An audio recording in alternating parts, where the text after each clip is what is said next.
no na te wairua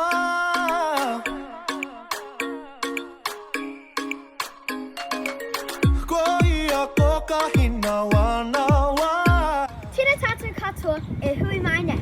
Welcome to He Whaka Kōrero, where we learn te reo Māori, kupu, kiwaha and phrases. Ko Frankie Boni tuku ingoa, no ko mahora tuku kura, ko mahora aha. This week for He Whaka Kōrero, we're going to be learning how to say Tōna pai nei, which means so-so, not bad, okay. You use this phrase if someone asks you, kei te pihi a koe. This phrase means you're okay but you're not amazing. Check out these quick skits on how to apply this te reo into your everyday life. Kia ora Ren, kei te pihi a koe. Kia ora Billy, tōna pai nei! Kia ora Leila, kei te pihi a koe.